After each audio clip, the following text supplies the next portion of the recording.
This podcast is sponsored by HBB Marketplace. If you're a small business owner and looking to grow your business but need just a few resources to get to where you need to be, visit hbbmarketplace.co. And when you do, tell them Reese G sent you. You know, sometimes this life can get rough. You get knocked down, but you gotta get up. Keep going. Welcome to the official companion podcast for The Retreat. I am your host, Reese G, not Cardi B, but I still get to the money. Oh, and today our topic is containing your explosion.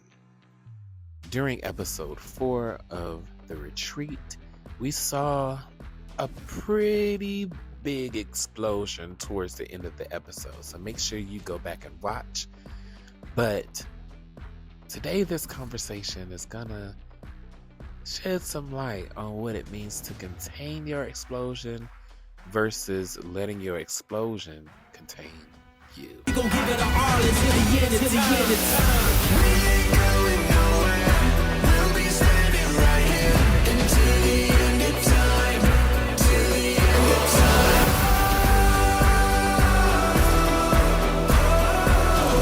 Until the end of time. Till the end of time.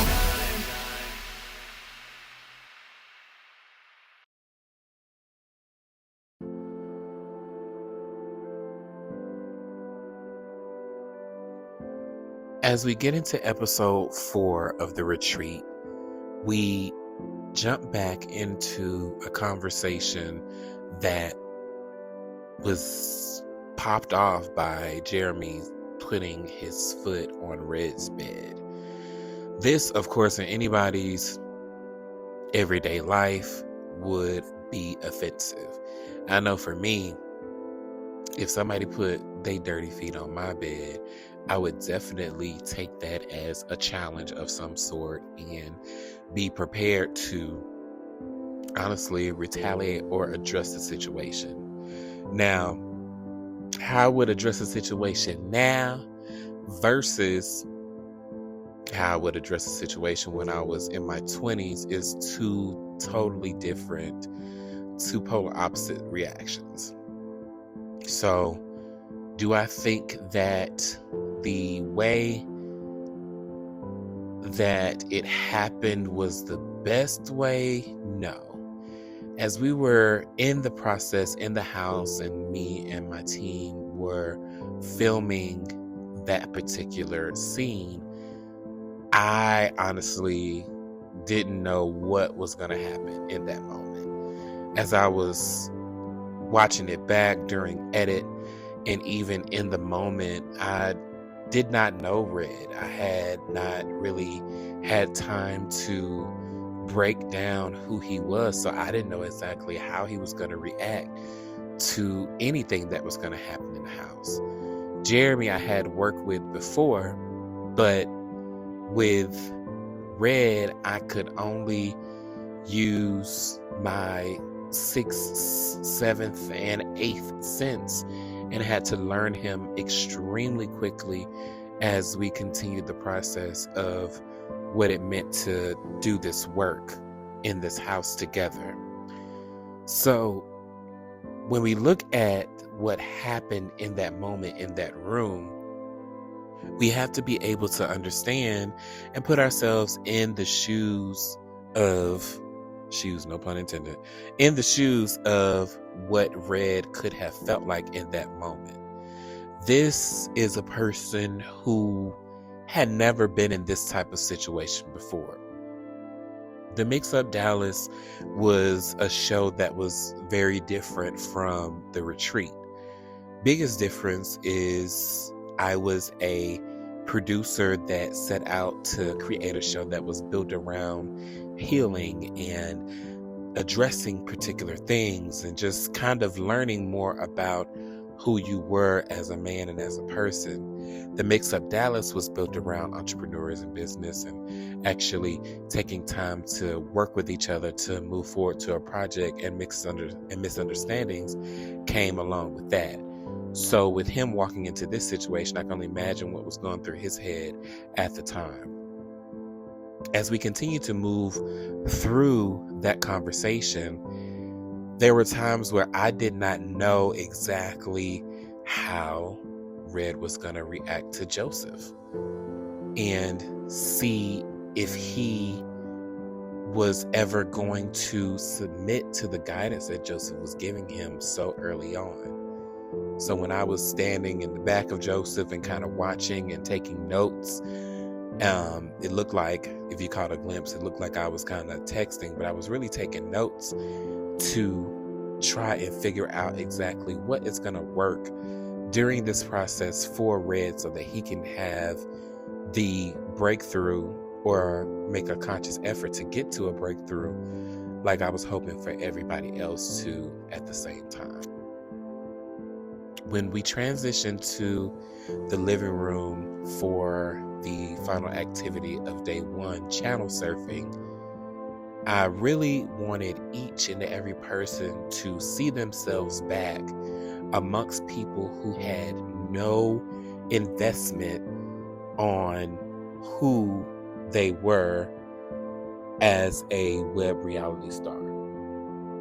Each clip that we played specifically jumped in to their past to address something in that moment of how they reacted. From Jeremy, King Payne, Neiman, we didn't make it to JayTee and Red. During their scenes and their clips, it showed a particular thing that they did or a misconception that led to who they were. With King Payne and Jeremy, I knew they were both on the same show, but their perception while on those shows were totally different. King Payne's clip was just him introducing himself. And I believe that most times when you are a person that has charisma, that is unique, that has a big personality, you're always going to be perceived as loud, ghetto, just uber gay or over the top or what have you. But if the person that had those characteristics was not black, was not male, was not gay, they would be received in a different way, and actually in some cases revered in a different way. But society always puts a particular stereotype on a black gay man when they just so happen to have a lot of confidence, when they are okay with speaking their mind, and when they have a presence like that of a King Payne as being too flamboyant in his personality. I most definitely have fallen victim to that, for 1 being plus size, 2 being black, 3 being gay, and visually feminine as being a part of my brand.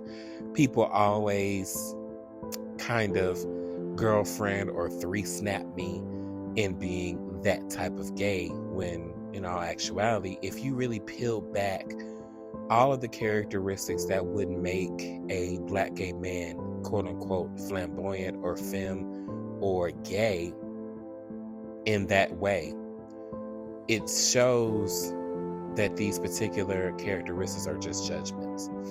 So when we looked at the clip of how King Payne introduced himself to this group of people, I don't believe in particular that it was to try and steal a spotlight or be the quote-unquote one in the room. I just think that it was just him exemplifying who he was.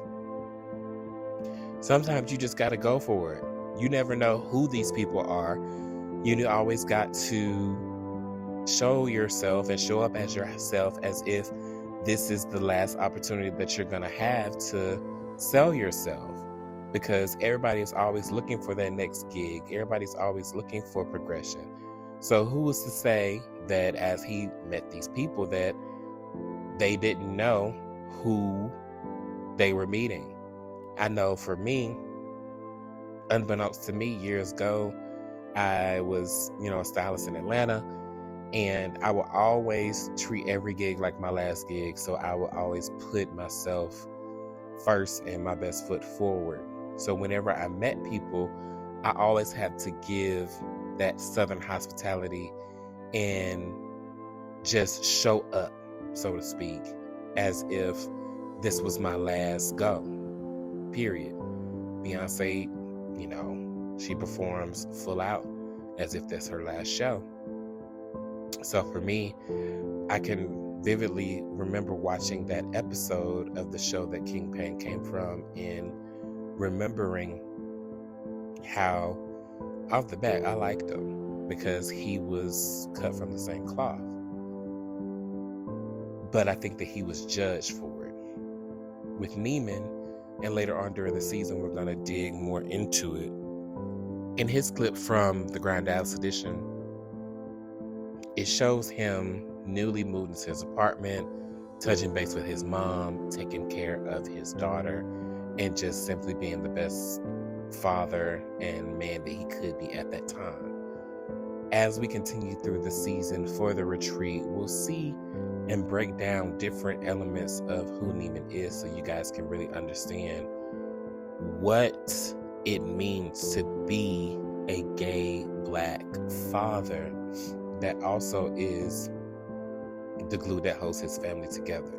So I'm not going to touch on him too much, but I definitely think that at times people think that it's easy to be a person that sits in the seat of where Neiman is, like being a dad, being the son, being the partner of where he was at in the moment while we were filming. But we'll definitely get into that a little bit more later on in the season. With Red and Jeremy, we saw them both become angry and elevated in their scenes, which to me, and I said this while we was at the retreat, and I'll say it again, I believe that they are similar in certain ways versus the way they think they're so different. I think both of them want to be heard. I think both of them want to be understood.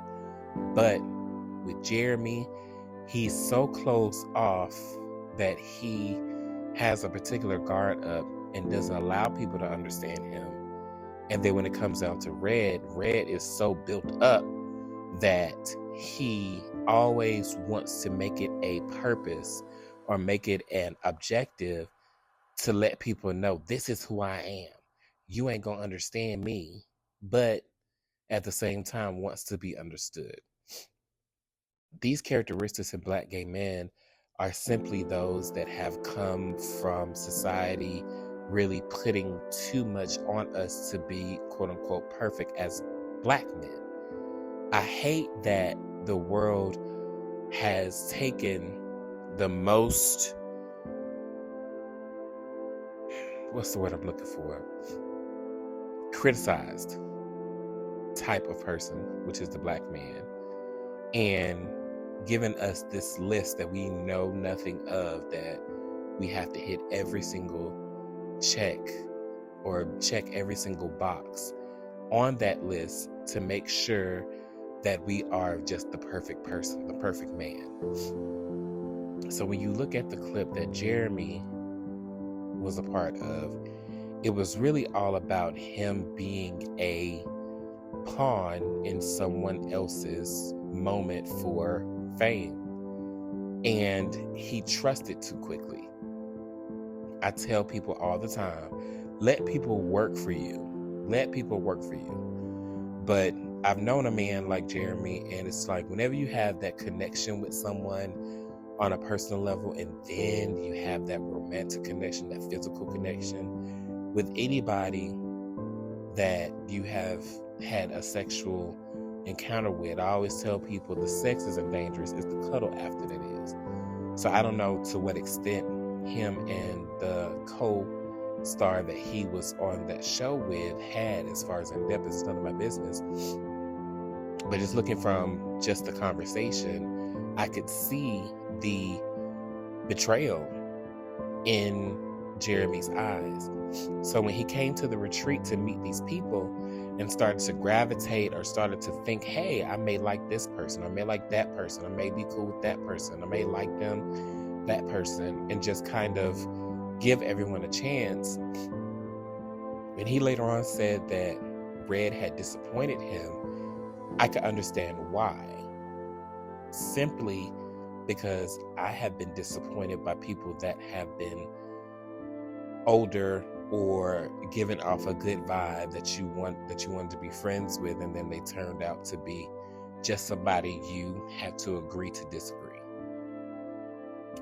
When we took a look at the clip with Red, he was having a dispute with one of his co-stars over something that had happened prior to them gathering together. Granted, I love my business and I love how I can just sit with what I like to do and feel great. And I think Red does too.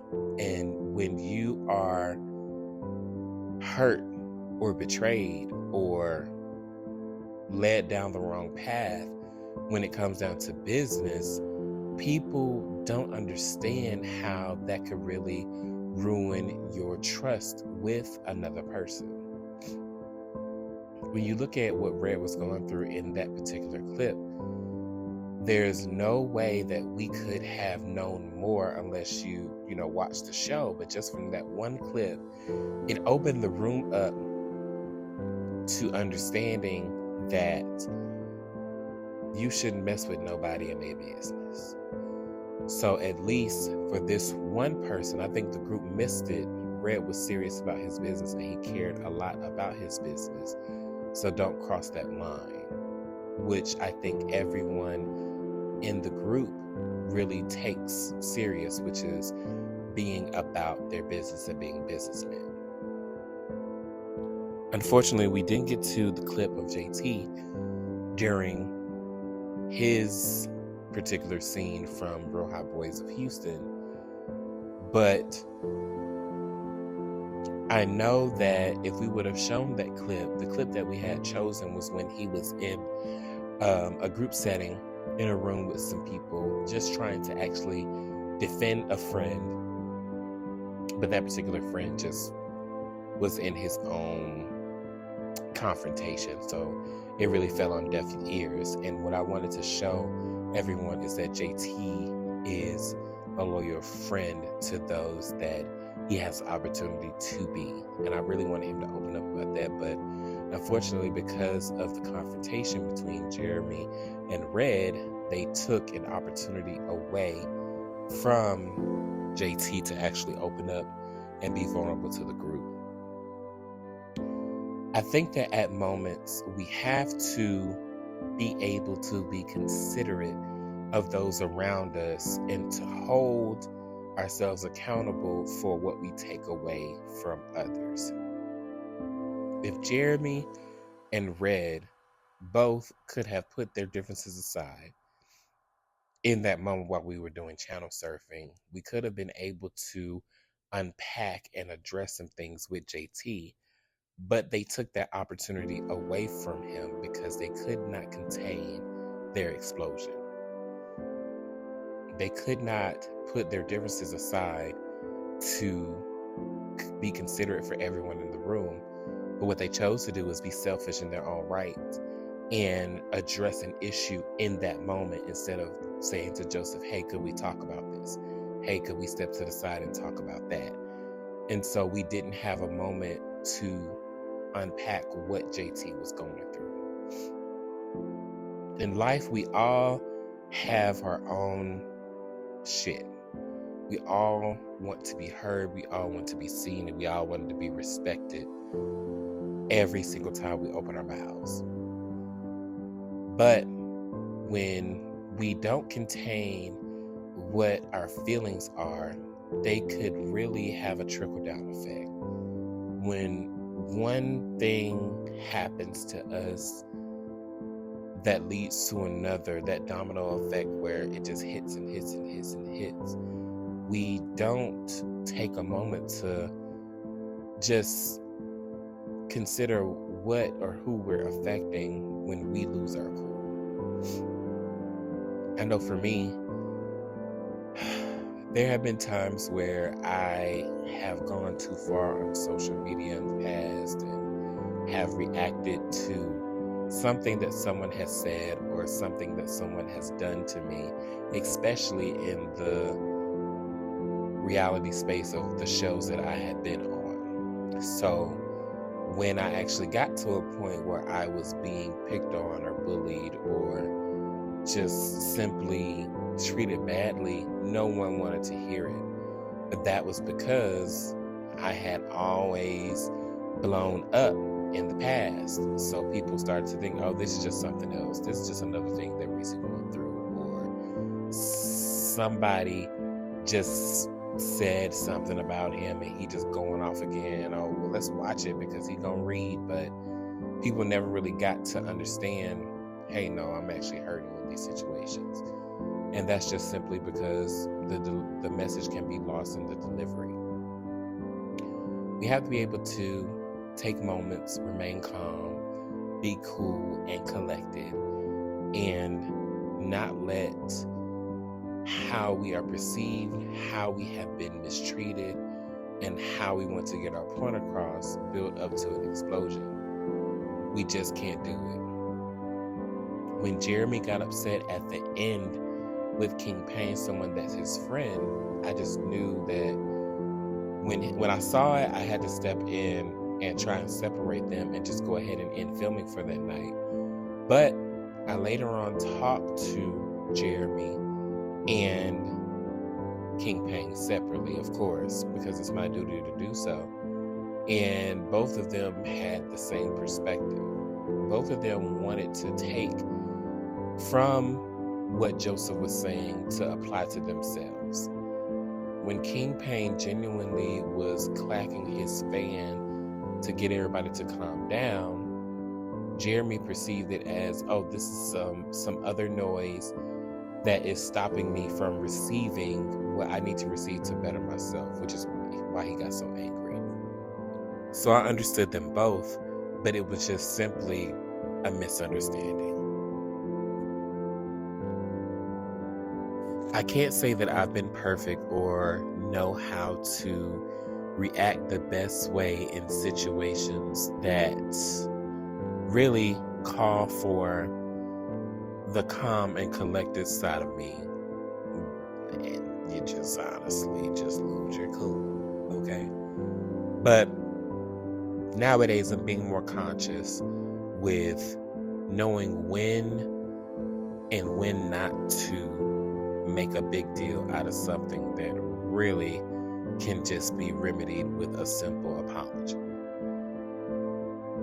Even if it's not genuine, even if it is genuine, an apology is an apology, and you made the effort to better the situation with the strongest thing you can do, which is say sorry. I don't believe that apologies are the fix or cure to every situation, but it's definitely the beginning of the healing process from whatever the problem may have been. So before you explode, try to see where the other person is coming from and keep your cool. It is hard, I know, but like Michelle Obama said, when they go low, we go high. Child, sometimes you just gotta go high. And when you want to have your low moments, just do it in the comfort of your four walls when nobody is there or with people that you trust mostly. Join me next week as I talk about the next episode. We're diving into day 2 of the retreat, and I just may have another special guest. I know you guys love when Jeremy came on. If you didn't catch it, make sure that you go back and listen to episode 3 of the companion podcasts. ReVoyce's the companion podcast for the retreat. And that one is entitled When Addressing the Issue Is Not Enough. I am your host, Reese G, not Cardi B, but I still get to the money. And I hope that something I may have said has helped you see something different in how you address issues. I'm going to keep on saying what I'm saying, and I'm going to keep on doing what I'm doing. And I hope that something that I said has given you a different perspective from my mouth to your ears.